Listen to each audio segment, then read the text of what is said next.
Mike? Yeah, thanks for having me, Ward.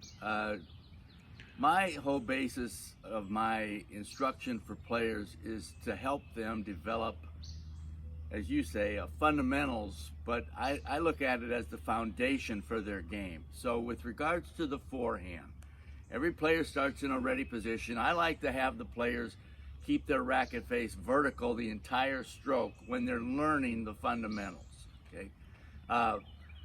There's 3 bullet points on the forehand that you need to remember. And the first is when you see the ball coming to your right side and you turn, at that point you also have to lay your wrist back. What that does is it gets the racket back before the ball ever bounces on your side of the court. Very important fundamental. Second thing is, where's the contact point supposed to be? You'll step into the ball.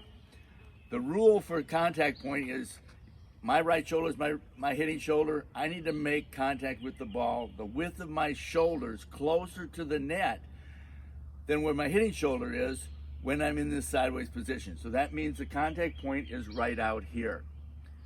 And at that point, that's when I'm aiming the ball to where I want it to go.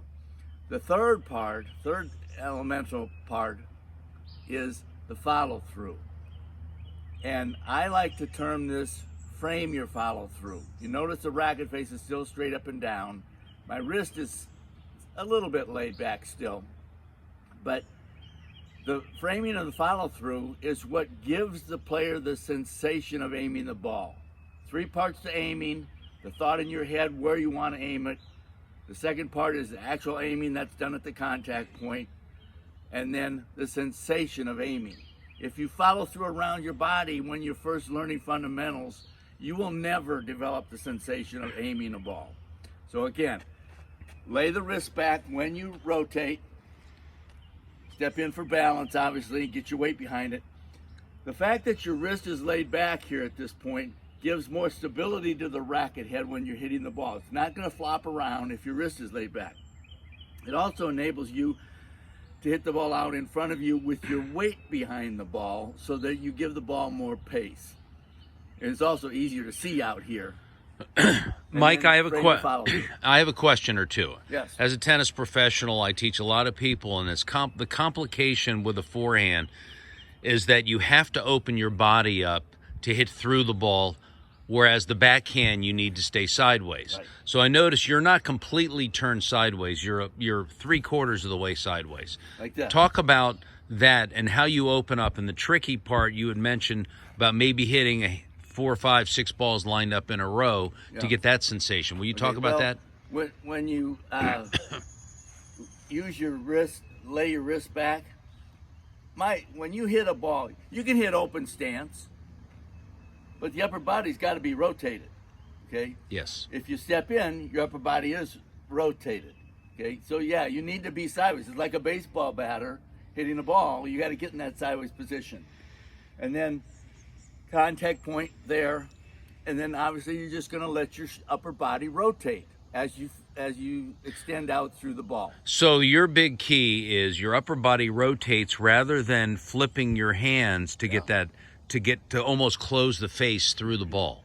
You flip your hand, you're never going to get the sensation of aiming a tennis ball if you're flipping your hand, because there's only one little spot there where you could hit it where you wanted to hit it. Again, the thought of aiming is part of aiming. Actual aiming's done when your racket face makes contact with the ball. Wherever that racket face is pointed, that's where the ball's going to go. And if you want the sensation of actually aiming the ball where you wanted to hit it, you need to continue to stay out, as if, I think you used the term, hit through like 6 balls in a row and then finish. But your secret is to rotate through the ball with your upper body, right, and not rotating your hands. That's exactly right. Because that's a very common club problem.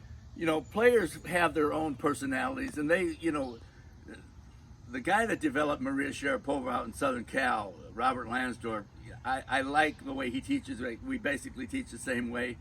And he wanted her to have 3, again, fundamentals intact. 1, get the racket back before the ball ever bounces by laying your wrist back, right, when you see where the ball's going. Step in for balance. Contact point was crucial. If you hit it out here, it's more stable. You can see it better. You have your weight behind it. But this was the one he wanted. He had her catch the racket. Yes. And for maybe a year or more, she had to catch her racket. This is when she's 13 or 14, just developing.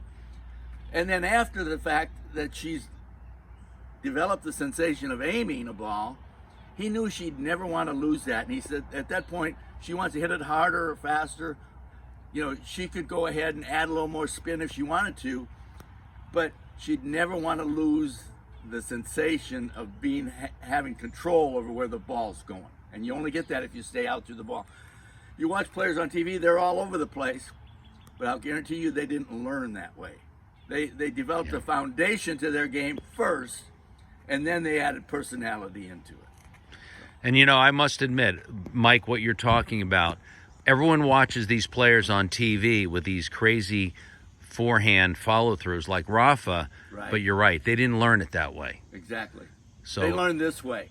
Yeah. They have a foundation. They can build on that foundation. If you don't have any foundation, you know, I'm afraid your house is going to fall over. Gotcha. I strongly recommend buy Mike's book. What's it called again, Mike? It's called Recipes for Tennis, and in each one, there's a recipe for the strokes. You know, everybody, well, coaches are supposed to know what the stroke looks like. And with my students, I always tell them, you know, if they did it right, if they had all the ingredients, and they're listed in the chapters, what the ingredients for a forehand is, the key elements, and if they get it right and it looks right, to me, I'm going to say, Johnny, that was perfect. Just like in baking, you make chocolate chip cookies, there's two tests.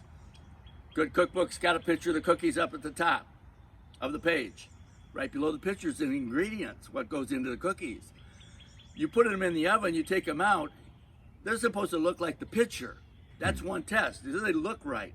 Second test is how do they taste? In tennis, we as coaches are supposed to know what a perfect stroke looks like. And when I got my student doing it exactly right, I said, that's perfect, Johnny. Remember what it felt like, because that's the tasting of the stroke.